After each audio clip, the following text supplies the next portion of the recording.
கொடுத்த தனியரசு அவர்களிடம் முதலில் மன்னிப்பு. இப்ப சொல்லுங்க நீங்க, அதாவது இவங்களுக்கு எந்த உரிமையுமே இல்லை, இவங்க யாரு, இவங்க கட்சியை விட்டு போனவங்க ஏன் கட்சியை பத்தி பேசுறாங்க, கட்சிக்கும் இவங்களுக்கும் சம்பந்தம் இல்லை, தனிமரம் எப்படி தோப்பாகும், நாங்கெல்லாம் தோப்பா நிக்கிறோம், அவர் தனிமரமா நின்றுகிட்டு இருக்காரு, அவரை சொல்றதெல்லாம் எங்க கட்சிக்குள்ள ரியாக்ஷன் ஆகுமா, எங்க கட்சி அதுக்கெல்லாம் உடன்படணும்னு அவசியம் இருக்கா அப்படின்னு அப்படியே பொங்கி தீர்க்கிறார் ஸ்ரீனிவாசன். எப்படி பார்க்கிறார் தனியரசு? என்ன சீனிவாசன் சொன்னது தனிமரம் அப்படிங்கிறத எடப்பாடி தான் சொல்றாரு. ஏன்னா நீங்க எடப்பாடி கிட்ட இன்னைக்கு கூட்டணியிலேயே இல்லை, யாரும் இல்லை, கட்சியில் இருந்து இப்ப படிப்படியா சின்னமாவை வெளியேற்றிட்டு அவங்க சாதாரணமா ஒற்றை மனிதர் தான், அவங்க ஒரு பொருட்டு இல்லைன்னு சொன்னாங்க. அப்புறம் டிடிவி வெளியேற்றிட்டு அவர் சாதாரண மனிதர் ஒற்றை மனிதர்னு சொன்னாங்க. அப்புறம் ஓபிஎஸ் வெளியேற்றிட்டு அவர் சாதாரண மனிதர் ஒற்றை மனிதர்னு சொன்னாங்க. அப்ப இப்ப செங்கோட்டையனையும் கிட்டத்தட்ட அந்த அளவுக்கு அந்த பார்வையை கொண்டு வந்து நிறுத்தியிருக்காங்க. அப்ப அந்த நாட்டுல இப்ப நீங்க எடப்பாடி ஒரு மாபெரும் அண்ணா திராவிட முன்னேற்ற கழக மக்கள் பேர் இயக்கத்துக்கு ஒரு பொதுச் செயலாளர், தமிழ்நாட்டில் ஆகப்பெரும் முதன்மையான ஒரு அரசியல் கட்சி தான், அதுல நமக்கு யாருக்கும் மாற்று கருத்து இல்லை.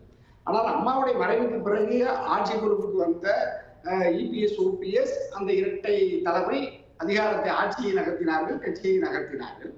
ஓரளவு பாஜகவின் ஆதரவோடு ஆட்சி காலத்தை நிறைவேற்றி விட்டார்கள். ஆனால் மீண்டும் அரியணைக்கு வருவதற்கு மக்கள் ஆதரவு, வாக்கு தேவை. ஆனால் வாக்குகளை பெறுவதற்கு இவர்களால் அந்த இரட்டை தலைமையால் முழுமையாக வெற்றி பெற முடியல. ஒரு குறிப்பிட்ட சதவீத அளவில் வெற்றி வாய்ப்பை இழந்தார்கள். அதாவது இரட்டை தலைமையிலேயே 2021 ஆட்சியை இழந்த அதிமுக, இபிஎஸ் ஓபிஎஸ், இப்பொழுது அண்ணன் ஓபிஎஸ் வெளியேறிய பிறகு எடப்பாடி சந்தித்த முதல் பொது தேர்தல் 2024 நாடாளுமன்ற தேர்தல். இந்த நாடாளுமன்ற பொது தேர்தலில் 24 தமிழ்நாடு, அதாவது அண்ணா திராவிட முன்னேற்ற கழகம் தோற்றுவிக்கப்பட்ட காலத்திலிருந்து இதுவரை இல்லாத அளவுக்கு வீழ்ச்சியை, சரிவை சந்தித்திருக்கிறது. இதை எங்க பொங்கலூர் மணிகண்டனும் ஏற்பாரு, புதுக்கோட்டை சீனிவாசனும் ஏற்பாங்க. ஏன்னா இவர் தனித்து தலைமைக்கு வந்து விட்டால் எடப்பாடியார் ஒரு பெரிய ராஜதந்திரி, பெரிய சாணக்கியர் அப்படின்னு தொடர்ந்து வலியுறுத்தி சொன்னாங்க. ஆனா தேர்தல் களத்துல தொடர்ந்து தோல்வியிலேயே சந்தித்து வந்த எடப்பாடி அண்ணன் ஓபிஎஸ் சுமையாக இருக்கிறார். இவர் நான் என்னை முழுமையாக சுதந்திரமாக செயல்படுவதற்கு அனுமதிக்கல மறுக்கிறார். ஆகவே இவரை வெளியேற்றிவிட்டால் அதிமுக இன்னும் வலிமை பெறும் என்றுதான் அந்த இப்பொழுது எடப்பாடி சுற்றி இருக்கிற கிட்டத்தட்ட அந்த 2500 3000 பொதுக்குழு உறுப்பினர்களிடத்துல அந்த கருத்தை சொல்லித்தான் இவரு. இப்ப அவர்கிட்ட அதே பொதுக்குழு உறுப்பினர்கள் இருக்காங்க. அவர் நீங்க சொல்ற அந்த வலிமையோட தானே இருக்கிறாரு. முன்னாள் அமைச்சர்கள்லாம் அவர் கூட தான் இருக்கிறாங்க. இன்றைக்கும் இப்ப முன்னாள் அமைச்சர் ஜெயக்குமாரா இருக்கட்டும், முன்னாள் அமைச்சர் ஆர்பி உதயகுமாரா இருக்கட்டும், அவங்க எல்லாம் இபிஎஸ் தரப்புல இருந்துதான் இந்த கடுமையான விமர்சனங்களை ஓபிஎஸ் மீது வைக்கிறாங்கன்னா அவங்க எல்லாரும் இவர் கூட தானே இருக்காங்க. அப்ப இவர் வலுவா இருக்கிறாரு இல்லையா, அர்த்தம் இல்லையா அதுக்கு? இல்லமா, அது அந்த இப்ப அந்த மொத்தமா அந்த அணி இருக்காங்களா, அந்த எடப்பாடியுடைய அணியில உறுதியா இருக்கிறாங்க. நாம அதுல மாற்று கருத்து இல்ல.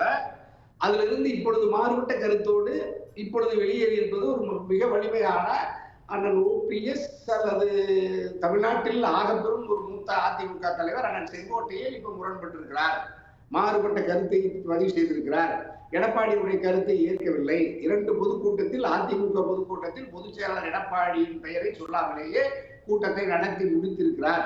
அவர் எடப்பாடியே தன்னுடைய மண்டலத்தில் விவசாய விடத்தை பாராட்டு விழா கூட்டத்திற்கு கூட பொதுச் செயலாளர் பங்கேற்கிறார், அண்ணன் செங்கோட்டையும் பங்கேற்கவில்லை. அப்படின்னா நீங்க அதுல இருந்து ஒரு மிகப்பெரிய சரிவு, கோபுரம் சரிவதை போல சாய்வதை போல ஒரு தோற்றத்தை அண்ணன் செங்கோட்டையன் ஏற்படுத்தியிருக்கிறார். இன்னொரு முனையில பாஜகவின் ஆதரவை நீண்ட காலமாக பற்றி நின்று அம்மாவுடைய மறைவுக்கு பிறகு அதிமுக ஒரு தோற்றத்தை பெற்று வந்தது. அதிமுக பாஜகவின் ஒரு சார்பு அமைப்பை போலதான் அந்த அரசு நடந்தது, கட்சியும் நடந்தது, இப்பொழுதும் நடக்கிறது. அதுல அண்ணன் ஓபிஎஸ் வெளிப்படையாக செயல்படுகிறார், எடப்பாடியார் மறைமுகமாக செயல்படுகிறார். 2 பேருமே பாஜகவின் செல்ல பிள்ளைகள் தான், அதுல ஒன்றும் மாற்று கருத்து இல்லை. இதுல இப்ப ஓபிஎஸ் ஒரே தட்டுல வச்சிட முடியுமா? பாஜக வேண்டான்னு தானே இபிஎஸ் வந்தாரு. இங்க பேசும்போது கூட இப்ப பொங்கலூரும் ஸ்ரீனிவாசனும் அதை தானே சொல்றாங்க. ஓபிஎஸ் ஆபரேட் பண்றாங்க பாஜகன்னு தானே அவங்க வைக்கிற விமர்சனமே. அவங்கள எப்படி ஒரே தட்டுல வைக்கிறீங்க நீங்க 2 பேரையும்?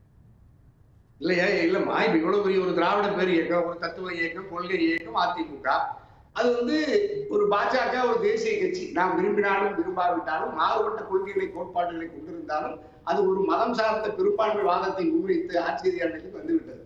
அந்த கட்சியை பாஜக அதோடு முரண்பட்டு இப்ப வெளியே வந்ததாக சொல்லுகிறார் எடப்பாடியார்.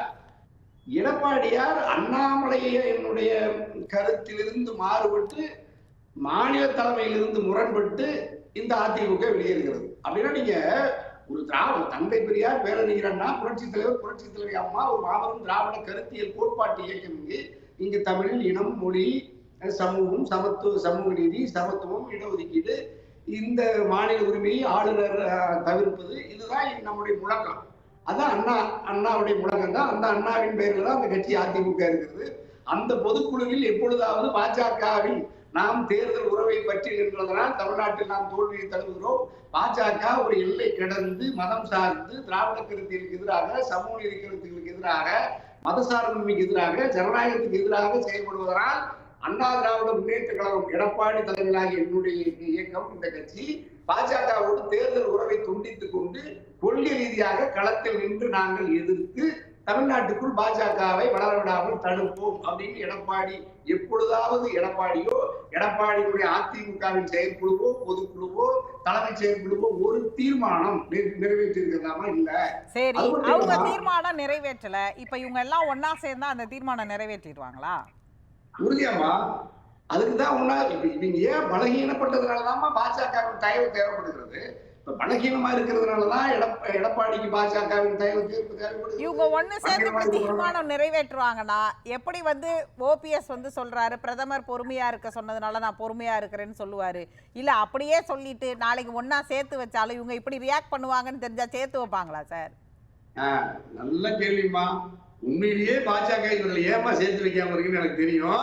நீங்க சொன்ன மாதிரி இருக்கா, இவர்கள் ஒன்றுபட்டு விட்டால் சின்னமா டிடிவி, ஓபிஎஸ், எடப்பாடி ஒன்றுபட்டு விட்டால் நம்முடைய கட்டுப்பாட்டில் இவர்கள் வரமாட்டார்கள், இவர்கள் தனித்து இயங்குவார்கள்.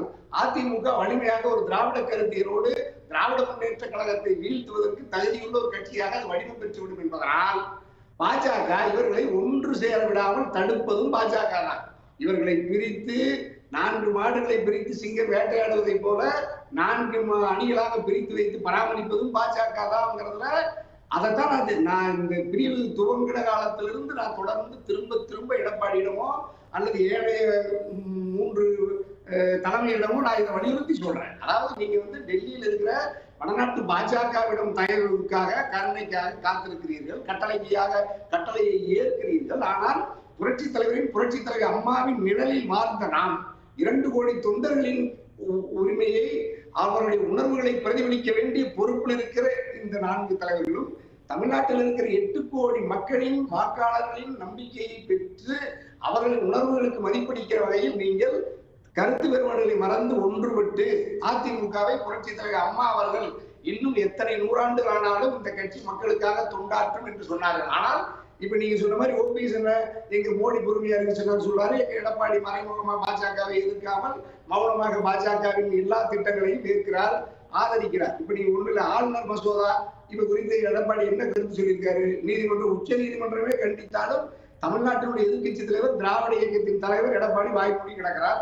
வக்பு வாரி திருத்தி சட்டத்துல இப்ப உங்களோட தொழில்நுட்ப கோளாறின் காரணமா மீண்டும் நான் உங்ககிட்ட ஒரு பிரேக்குக்கு அப்புறம் தொடர்ந்து அதே கேள்வியை முன் வைக்கிறேன். அதிமுக தலைவர்களின் வார்த்தை போரின் பின்னணி என்னன்னு பேசிட்டு இருக்கோம். அதற்கு நம்ம 3 ஆப்ஷன்களை எக்ஸ் தளத்தில் கொடுத்துருந்தோம். உட்கட்சி பிரச்சனை, கட்சியை பலப்படுத்த, கட்சியை ஒன்றிணைக்கன்னு 3 ஆப்ஷன்கள் இருக்கு எக்ஸ் தளத்தில். மக்கள் என்ன சொல்லியிருக்காங்க அப்படிங்கிறத சிறு இடைவேளைக்கு பிறகு கேள்வி நேரம் நிகழ்ச்சியில் விவாதிக்கலாம்.